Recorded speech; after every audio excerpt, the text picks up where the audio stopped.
నమస్తే. ప్రస్తుతం మనతో పాటు సీనియర్ జర్నలిస్ట్ దాము బాలాజీ ఉన్నారు. ఆయనతో మాట్లాడదాం. నమస్తే సార్. నమస్తే. సార్ జీవి రెడ్డి ప్రత్యేకంగా చెప్పుకోక్కర్లేదు. నిన్నటి నుంచి ఇది ఒక వార్త అయిపోయింది. ఆయన రాజీనామా చేయడానికి ఈగోనే కారణం అని చెప్పేసి ఆయన సొంత పార్టీ వాళ్ళే అంటున్నారు. అసలు ఏంటి సార్ వాస్తవాలు? జీవీ రెడ్డి రాజీనామా గురించి నిన్న కూడా నేను చెప్పాను. అయితే ఇప్పుడేందంటే నిన్నటి వరకు తెలుగుదేశంలో కూడా జీవీ రెడ్డి పట్ల ఒక సాఫ్ట్ కార్నర్ కనిపించింది. అంటే జీవీ రెడ్డి రిజైన్ చేసే వరకు తెచ్చుకొని ఉండకూడదు, చంద్రబాబు జీవీ రెడ్డిని వదులుకొని ఉండకూడదు, ఆయన రాజీనామాని ఆమోదించకుండా ఉండాల్సింది. ఆయనకి ఒకవేళ ఆ పోస్టు సూట్ కాలేదనుకుంటే వేరే పోస్టు ఆయనకి ఇచ్చి ఆయన్ని పెట్టుకోవాల్సింది. ఎందుకంటే రెడ్డి సామాజిక వర్గానికి చెందినప్పటికి కూడా జగన్తో ఆయన పోరాడాడు. ముఖ్యంగా అధికారం లేనప్పుడు తెలుగుదేశం తరఫున గట్టిగా నిలబడ్డాడు. స్పోక్స్ పర్సన్గా చాలా హానెస్ట్గా పనిచేశాడు. రెండవది సబ్జెక్ట్ ఉన్న వ్యక్తి. పర్సనల్గా ఎవరిని అటాక్ చేయడం అలాంటిది కాదు. ఆయనకి సబ్జెక్ట్ ఉంది, ఇంటిగ్రిటీ ఉంది. అలాంటి వ్యక్తులు పార్టీకి దొరకడం కష్టం. అలానే మనం ఒకసారి అధికారంలోకి వచ్చినాక ఇలాంటి వ్యక్తుల్ని నిలబెట్టుకోవడం చాలా ఇంపార్టెంటు. కానీ చంద్రబాబు ఆ పని చేయకుండా అతన్ని వదులుకున్నాడు. ఈయన పాత పద్ధతుల్లోనే చంద్రబాబు పరిపాలన చేస్తున్నాడు అన్న అసంతృప్తి నిన్నంతా కనబడింది. అయితే మెల్లగా ఇవాళ జీవీ రెడ్డి మీద ఒక నెగిటివ్ యాంగిల్లో స్టోరీలు రావడం మొదలుపెట్టాయి. అదేంటంటే జీవీ రెడ్డి ప్రధానంగా అతనిలో పదవి రాగానే అహంకారం వచ్చేసింది. అహంకారం వచ్చి ఒక ఐఏఎస్ ఆఫీసర్ని పట్టుకొని రాజద్రోహం చేశాడు. అక్కడ ఒక సంస్థ అన్నాక అనేక సమస్యలు ఉంటాయి. నువ్వు అనుకున్నట్టే నువ్వు ఆ చైర్మన్ అయిపోగానే నీకు నచ్చినట్టు మొత్తం మారిపోదు వ్యవస్థ. దాని వెనుక అనేక వ్యవహారాలు ఉంటాయి. సో వాటిని అంతా జాగ్రత్తగా డీల్ చేసుకొని దాన్ని ఎలా సంస్కరించాలా అనేది జాగ్రత్తగా డీల్ చేసుకో. ఉద్దేశం మంచిదైతే సరిపోదు.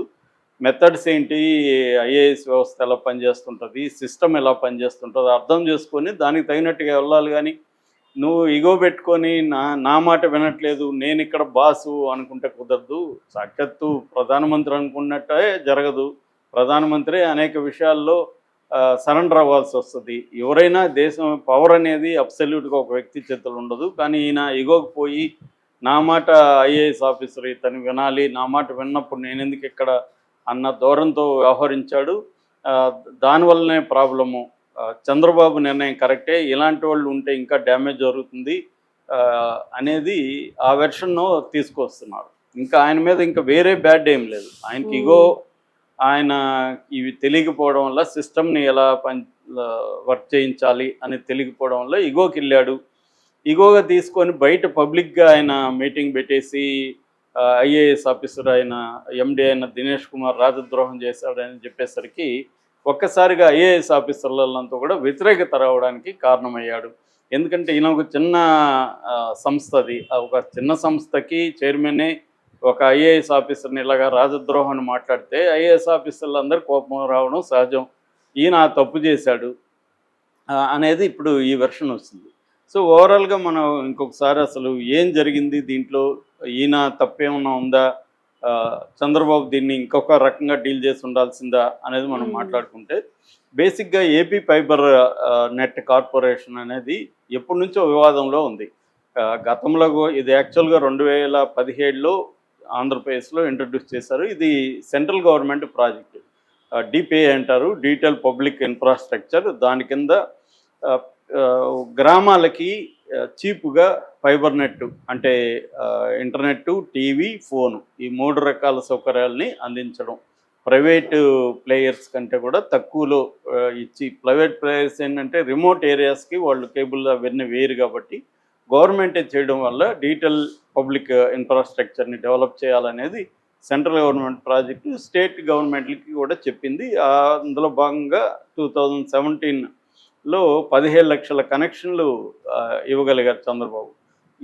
దీంట్లో అక్రమాలు జరిగాయని చెప్పి జగన్ ప్రభుత్వం వచ్చినాక ఏపీ ఫైబర్ నెట్ స్కామ్ అనేది పెట్టింది. అది మనం చాలాసార్లు చెప్పుకున్నాం. లోకేష్, వేమూరి హరికృష్ణ వీళ్ళ అందరూ ఇన్వాల్వ్ అయినారు. ఆ కేసు ఉంది ఇంకా. సో దాని తర్వాత జగన్ వచ్చినాక దాంట్లో మళ్ళీ అక్రమాలు జరిగాయి అనేది తెలుగుదేశం ఆరోపించింది. ఫర్ ఎగ్జాంపుల్ ఆర్జీవికి వ్యూహం సినిమాకి దాదాపు 2 కోట్ల వరకు డబ్బులు ఇచ్చేశారు.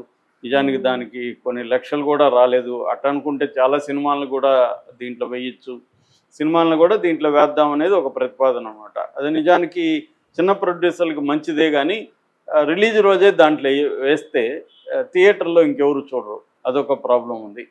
థియేటర్లో చూడకపోయినా పర్లేదు అనుకునే ప్రొడ్యూసర్లు ఉన్నప్పుడు, దీనికి కానీ కొంత డబ్బులు వస్తుంది అనుకున్నప్పుడు చిన్న ప్రొడ్యూసర్ మంచిదే, కానీ ఎవరికి జరగల, ఒక్క ఆర్జీవికి తప్ప. అది కూడా వ్యూహం జగన్ మీద తీశాడు కాబట్టి జరిగింది. సో ఇది బయటకు వచ్చింది. దాని తర్వాత వీళ్ళు అధికారంలోకి ఫామ్ అయినాక కూడా చంద్రబాబు దీని మీద విజిలెన్స్ కమిటీ వేశాడు. విజిలెన్స్ కమిటీ కూడా దీంట్లో అనేక అక్రమాలు ఉన్నట్టుగా బయటపెట్టింది. దాని తర్వాత ఈ సంస్థకు జీవీ రెడ్డిని చైర్మన్గా చేశాడు చంద్రబాబు. జీవీ రెడ్డి వచ్చిన తర్వాత ఇందులో దాదాపు 410 మంది ఉద్యోగుల్ని జగన్ అక్రమంగా తన మనుషుల్ని పెట్టేశాడు. తనకి ఎవరెవరు తన పార్టీ వాళ్ళకి అందరికి ఉద్యోగాలు ఇచ్చేశాడు అని చెప్పి వాళ్ళందరినీ నేను తీసేస్తున్నానని ఫస్ట్ అది వివాదం స్టార్ట్ అయింది. అంటే సడన్గా వచ్చి 410 మంది ఉద్యోగులను ఒక్కసారిగా తీసేయడం అంటే అది గవర్నమెంట్తో డిస్కస్ చేయాలి. దానికి ఏంటంటే ఒక మినిస్టర్ ఉంటారు, పేషి ఉంటుంది, చీఫ్ సెక్రటరీలు ఉంటారు. ఇవి ఒక పవర్ అనేది అబ్సల్యూట్గా నువ్వు చైర్మన్ అయినంత మాత్రాన నువ్వేందంటే మొత్తం మిషనరీలో నువ్వు ఒక నట్టు బోల్ట్కి తప్ప అదేమి ఇండిపెండెంట్ వ్యవహారం కాదు. సో మొత్తం గవర్నమెంట్లో అనేక నిచ్చెన వ్యవస్థలు ఉంటాయి, ప్రోటోకాల్స్ ఉంటాయి, వ్యవస్థలు ఉంటాయి. మనం ఒక దాన్ని నిర్ణయం తీసుకున్నప్పుడు దీన్ని ఎలా అమలు చేయాలి, అసలు ఈ నిర్ణయం కరెక్టా కాదా, నిర్ణయాన్ని అమలు చేయాలా అనేది నువ్వు చర్చించాలి. అవేమీ లేకుండా ఈయన అనౌన్స్ చేసేసాడని చెప్తున్నారు. ఈయన ఉద్దేశం మంచిదే, ఐడియాలజం ఉంది.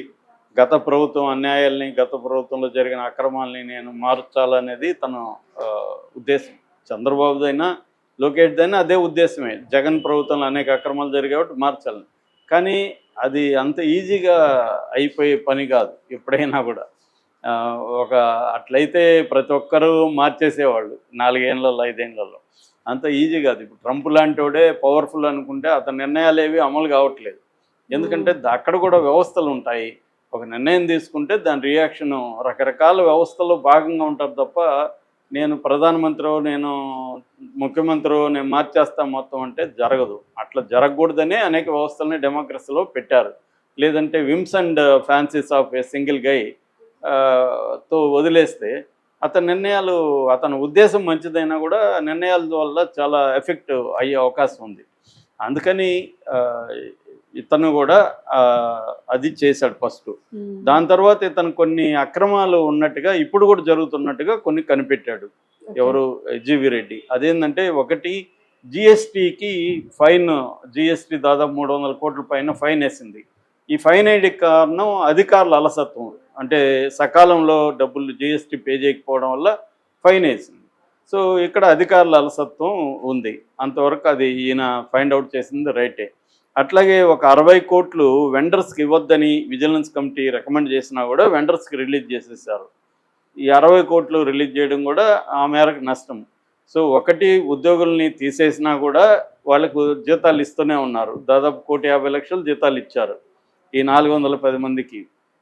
సో ఉద్యోగులు నేను తీసేసినా మీరు ఎందుకు జీతాలు ఇస్తున్నారు అనేది ఈయన ఫస్ట్ పాయింట్. సెకండు ఈ జిఎస్టీ, థర్డ్ విజిలెన్స్ వద్దన్నా కూడా వెండర్స్కి ఇచ్చారు. సో ఓవరాల్గా అవినీతి, అక్రమాలు జరుగుతున్నాయి. నేను చెప్పిన మాట ఎండి వినట్లేదు. ఎందుకంటే ఎప్పుడైనా బ్యూరోక్రసీ అనేది పొలిటికల్ పవర్కి లొంగే ఉంటుంది ఎక్కడైనా కూడా. ఇప్పుడు చంద్రబాబు ఉన్నాడు, సిఎస్ చంద్రబాబు కింద పనిచేయాల్సింది తప్ప సిఎస్ కింద చంద్రబాబు పనిచేయడు. చంద్రబాబు చెప్పింది సిఎస్ అమలు చేయనప్పుడు చంద్రబాబు సిఎస్ని తీసేస్తాడు. తీకపోతే పని జరగదు. కాకపోతే ఏంటంటే కొన్ని విషయాల్లో సిఎస్ లాంటి వాళ్ళు అనుభవం ఉంటుంది కాబట్టి, అనుభవం లేని వాళ్ళు వచ్చినప్పుడు, చంద్రబాబు అంటే అనుభవం ఉంది కాబట్టి సిఎస్ లాంటి వాళ్ళు కూడా గట్టిగా ఆయనతో మాట్లాడలేరు, ఏదైనా ఉంటే చెప్పగలరు. కానీ అనుభవం లేని జగన్ అనుకో, జగన్ కొత్తగా వచ్చాడు, అప్పుడు చాలా సిఎస్లు చెప్తారు, సార్ ఇలా చేస్తే ఈ ప్రాబ్లమ్స్ వస్తుందండి ఇదండి.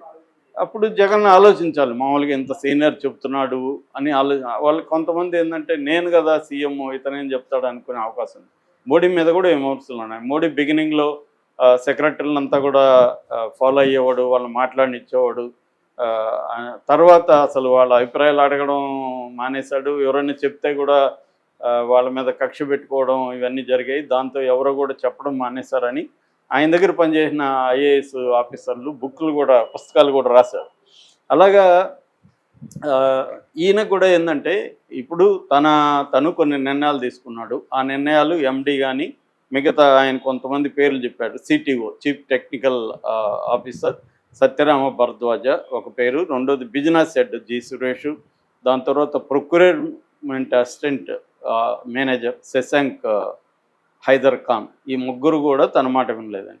అంటే మనకు ఓవరాల్గా అర్థమయ్యేది ఏంటంటే ఒక పొలిటికల్ హెడ్ చెప్పిన ఆయన తీసుకున్న నిర్ణయాల్ని ఐఏఎస్ ఆఫీసర్లు కావచ్చు లేకపోతే బ్యూరోక్రాట్ కావచ్చు వీళ్ళు అమలు చేయలేదు.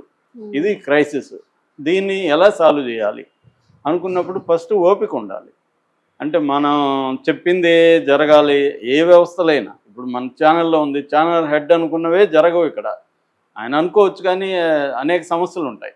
సో ఆయన చర్చించి దీన్ని ఎందుకు జరగలేదు ఏంటి సమీక్షించుకొని కొన్ని అభిప్రాయాలు తెలుసుకొని వెళ్తూ ఉండాలి. అట్లాగా ఈయన చేయడంలో ఫెయిల్యూర్ కనిపిస్తుంది. ఈయన వైపును కూడా కొంత దాని ఏమంటారు నిజాయితీ వల్ల వచ్చే పొగరు కూడా ఉంటుంది.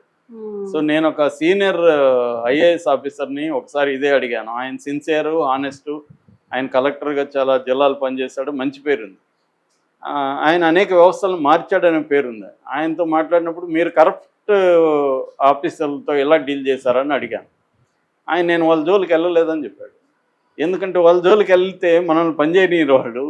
సో వాళ్ళ కరప్ట్ ఆఫీసర్ని ఇండైరెక్ట్గా డీల్ చేయాలి తప్ప డైరెక్ట్గా వాళ్ళతో ఢీ కొనకూడదు అనేది ఆయన చెప్పాడు. That is called maturity. అంటే వ్యవస్థలో నువ్వు ఒక్కసారిగా సినిమాలు చూసేసి నేను కరప్షన్ మార్చేస్తానంటే కుదరదు కదా. It is deep rooted problem. దానివల్ల దాన్ని నువ్వు ఎప్పుడైతే ఢీకొంటావో నీకు వ్యతిరేకత వస్తుంది, నువ్వు అసలుకే మోసం వస్తుంది. ఇప్పుడు జీవీ రెడ్డి చేసిందే తప్పు అయితే ఏదైతే ఉందో అతనికి అనుభవరాహిత్యం కావచ్చు, నిజంగా కొంత ఈగో కూడా ఉండొచ్చు. ఏదేమైనా అతని నిర్ణయాల్లో తప్పు అయితే కనిపిస్తుంది. తప్పు అంటే ఇక్కడ ఆయన జాగ్రత్తగా డీల్ చేసి ఉంటే కొంత టైం తీసుకొని మెల్లగా దీన్ని ఎలా డీల్ చేయాలి ఏంటి ఇది ప్రతి చోటు ఉంటుంది. ఇప్పుడు సినిమాలో డైరెక్టర్కి కెమెరామెన్కి పడకుండా ఉంటుంది. మనం ఏమనుకుంటాం డైరెక్టర్దే అన్నీ అనుకుంటాం, కానీ చాలా చోట్ల కెమెరామెన్ డిసిషన్లే ఉంటాయి. డైరెక్టర్ చెప్పింది కెమెరామెన్ వినడం, కెమెరామెన్ చెప్పింది ఇంకొకరు వినకపోవచ్చు, సో ఆర్టిస్ట్ వినకపోవచ్చు. ఇలాగా ఉంటాయి. పవర్ అనేది ఒకే అబ్సల్యూట్గా ఉండదు. దాంతో జాగ్రత్తగా కెమెరామెన్ అర్థం చేసుకుని దాన్ని ఎలా డీల్ చేసుకుంటూ మనం సినిమా తీయాలని డైరెక్టర్ ఆలోచించాలి. కానీ పబ్లిక్ మీటింగ్ పెట్టి కెమెరామెన్ ఎలా చేస్తున్నాడని చెప్తే ఏమవుతుంది? అదే జరిగింది. సో ఇతను పబ్లిక్ మీటింగ్ పెట్టి రాజద్రోహం స్థాయిలో మాట్లాడాల్సిన అవసరం లేదు. ఇదేమి రాజద్రోహం కాదు కదా. రాజద్రోహం అనే పదమే రాంగ్ పదం. ఇక్కడ ఎవరు రాజులు లేరు. సో అది ఇతని చేసింది. దాంతో చంద్రబాబు దీన్ని ఎలా డీల్ చేశాడు అనే దగ్గర క్యాడర్ ఎందుకు హర్ట్ అయ్యారంటే ఇతను సిన్సియరు, మనతో పనిచేశాడు, అతనికి అనుభవం రాహిత్యం వల్ల కొన్ని నిర్ణయాలు ఇలా చెప్పుండొచ్చు. అతన్ని పిలిచి మాట్లాడి నీ సమస్య ఏంటి, దాన్ని ఎలా డీల్ చేయాలి, దానికి ఏదైనా అప్పగించి ఒక సెక్రటరీనో ఎవరినో చేసునుంటే బాగుండు చంద్రబాబు. కానీ ఆయన ఐఏఎస్ వాళ్ళ ప్రెజర్కి తలొగ్గి పార్టీలో ఉండే మంచి వాళ్ళని ఇలా పోగొట్టుకోవడం కరెక్ట్ కాదనేది పార్టీ వైపు నుంచి విమర్శలు. అది కూడా కరెక్టే. చంద్రబాబు మీద ఎక్కువగా ఈ సంఘటననే కాదు, అనేక సంఘటనలో చంద్రబాబు మీద తెలుగుదేశం వాళ్ళకి అసంతృప్తి రోజు రోజు పెరుగుతుంది. ఎందుకంటే ఈయన మళ్ళీ పాత పద్ధతిలో ఐఏఎస్ ఐపీఎస్ వాళ్ళ మాట వింటున్నాడు అని. ఈయన బయట పెట్టాడని ఈయన మీద నిర్ణయం తీసుకున్నారు. పవన్ కళ్యాణ్ మీద తీసుకోగలరా? పవన్ కళ్యాణ్ అనేక సార్లు మాట్లాడుతున్నాడుగా. ఐఏఎస్ ఆఫీసర్లను విమర్శించలేదా? ఐపీఎస్ వాళ్ళని విమర్శించలేదా? ఇదే పవన్ కళ్యాణ్ సాక్షాత్తు మినిస్టర్లను తప్పు పట్టలేదా? మరి ఆయన ఏమన్నా మీతో చర్చించాడా? పబ్లిక్గా పోయి చేస్తున్నాడు కదా, ఆయన కంట్రోల్ చేయలేరు కదా మీరు. ఇక్కడ మళ్ళీ బలయ్యేది చిన్నవాళ్లే కదా అన్న విమర్శ ఉంది. కరెక్టే. ప్రయారిటీస్ ఉంటాయి కదా. చంద్రబాబును పవన్ కళ్యాణ్ డీల్ చేసినట్టే మిగతా డీల్ అందరూ అలాగా తోకాడిస్తూ ఉంటే ఆయన ఎలా పనిచేస్తాడు? కాబట్టి ఇవన్నీ ప్రాబ్లమ్స్ ఉన్నాయి. ఏదేమైనా దీనివల్ల చంద్రబాబుకి మాత్రం చెడ్డ పేరు అయితే వచ్చింది, అసంతృప్తి అయితే వచ్చింది. Okay sir, thank you.